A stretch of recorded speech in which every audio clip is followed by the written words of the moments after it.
உடனே பாக்குறாரு. பார்த்த உடனே அரசுல என்ன தெரியுமா இருக்குது, எண்ணெய படைக்கிறதுக்கு முன்னாலேயே அரசுல ஒன்ன வந்து பாத்துடுறாரு.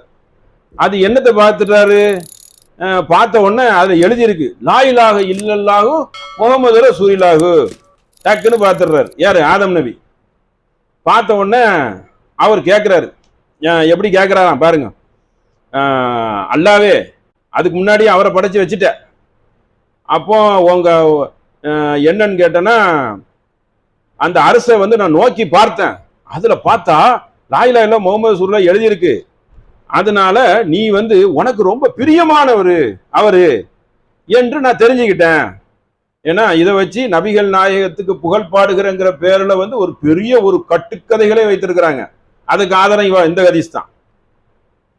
நேற்று 2 ஹதீஸை சொல்லியிருக்கேன். உடனே மிகப்பெரிய பிரியமானவர் என்று பார்த்துட்டேன். பார்த்த உடனே அல்லாஹ் சொன்னான், சரியாக சொன்னாய், கரெக்டா சொல்லிட்ட, அதனால நீ எனக்கு வந்து நான் உன்னை என்ன செய்யறேன்னு கேட்டா, நீ முகமது பேர்ல மன்னிப்பு கேட்ட தெரியுமா, அப்படி மட்டும் கேட்கவில்லை என்றால் உன்னை நான் என்ன செஞ்சிருக்க மாட்டேன், மன்னித்திருக்க மாட்டேன். முகமது பேரை சொல்லிட்ட.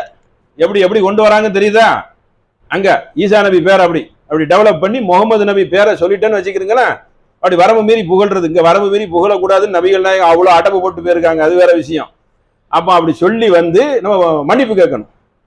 எப்படி எப்படி கொண்டு நம்மளை குஃபூர்ல தள்ளுறாங்க பாருங்க. இப்படி ஒரு முஸ்லிம் ஒரு மூமின் நம்பினா என்னத்துக்கு ஆகும்? அப்பாவி மூமின், ஒன்னும் தெரியாதவன், அறகுறையா இருக்கிறவன், அசால்ட்டா நம்பிடுவான. முகமது நபி மனிதனை நம்பி மனிதனை விசுவாசிக்கிறது என்றால் அவ்வளவு பிரியமான ஒண்ணு, மக்களுக்கு ஆள் மனசுல ஊட்டப்பட்டிருக்கு. மனிதன் வர்க்கத்தை இன்னைக்கு இருக்கிற முஸ்லீம்கள் எவ்வளவுதான் சொன்னாலுமே பெரிய தௌஹீதுக்காரனே சிலைக்கு போய் இப்போ ரமலான் இஃப்தார்ல போய் மாலையை போட்டுட்டு நிற்கான். ஏன்னா அவனுக்கு அது ஊறுது. அப்படி போட்டதான் எதிராளிக்கு பிடிக்கும். அன்பாக இருக்குவோம், அனுசரிச்சு போவோம், எல்லாம் செய்வோம், ஆனா கொள்கையை விட்டு கொடுக்க கூடாது. இவன் கொள்கையை விட்டு கொடுத்துருவான். ஏன்னா அந்த மனிதன் விசுவாசம் அந்த அளவுக்கு தள்ளிரும். அப்ப நபிகள் நாயகத்தை பத்தி எப்படி சொல்லப்பட்டிருக்குது, அவங்க பேரை வந்து எழுதியிருக்குதான், மன்னிப்பு கேட்டாங்களாம், அல்லாஹ் என்ன செஞ்சுட்டான், இதை மட்டும் நீ கேட்கல உன்னை மன்னித்திருக்கவே மாட்டேன். குர்ஆன் வசனம் எப்படி வருதுன்னு பாருங்க. இப்போ இந்த ஹதீஸ் ஆதாரமற்றது, அது வேற விஷயம், சரியா இதுல. ஆனால் அதோட வசனத்தை பாருங்க. இது இல்லங்கிறதுக்கு இப்படி குர்ஆன் வசனத்தை நம்ம என்ன செய்யணும், நல்ல தேர்ச்சி பெற்று வைத்துக் கொள்ளணும். கால ரப்பனா தலம்னா அன்ஃபுஸனா வ இல்லம் தகுஃபிர் லனா வ தர்ஹம்னா லனகுனன்ன மினல் ஹாசிரீன். யாரு? ஆதம் நபி துஆ கேட்கிறாங்க, என் இறைவா, எங்களுக்கு தீங்கிழைத்து விட்டோம், எங்களை நீ மன்னித்து அருள் புரியவில்லை என்றால் நான் நட்டவாதியாக ஆகியிருப்பேன்.